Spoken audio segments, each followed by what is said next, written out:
எப்போ பாரு யூடியூப்பை திறந்தா நான் யூடியூப்பை பார்த்து அதை செஞ்சேன், யூடியூப்பை பார்த்து இது செஞ்சேன், நல்லா வந்துச்சு, நல்லா வரல, இதே கதையாக இருந்தது யூடியூப்பு.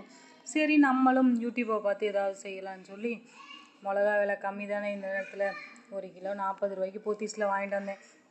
ஸோ மோர் மிளகா போட்டு பார்க்கலான்னு நானும் ட்ரை பண்ணி பார்த்தேன்.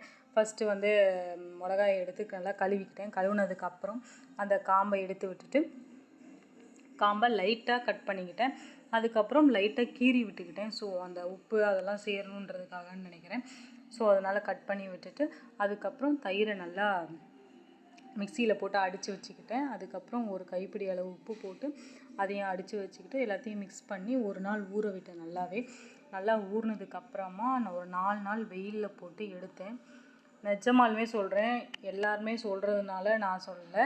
யூடியூப்பை பார்த்தா அது நல்லாயிருக்கு இது நல்லா இருக்குன்னு செய்கிறாங்கன்னு சொல்லிட்டு நானும் செஞ்சு பார்த்தேன். நல்லாவே ரிசல்ட்டு காமிச்சிது. என் மிளகா வந்து ரொம்ப மொறுமொறுன்னு ஆயிடுச்சு. நல்லாவும் இருந்தது. அதில் உப்பெல்லாம் கலந்து நல்லா ரொம்ப டேஸ்டியாகவே இருந்தது. பொரிச்சு சாப்பிட்டு பார்த்தேன். அதுவும் தயிர் சாதத்துக்கெலாம் சாப்பிட்டோன்னா ரொம்ப டேஸ்ட்டாகவே இருந்தது. கண்டிப்பாக நீங்களும் வீட்டில் ட்ரை பண்ணி பாருங்கள். யூடியூப்பை பார்த்து ட்ரை பண்ணி பாருங்கள், இல்லை நீங்களே ட்ரை பண்ணி பாருங்கள். ரொம்ப நல்லாவே இருந்தது. வீடியோ பிடிச்சிருந்தா லைக் பண்ணுங்கள். தேங்க்யூ.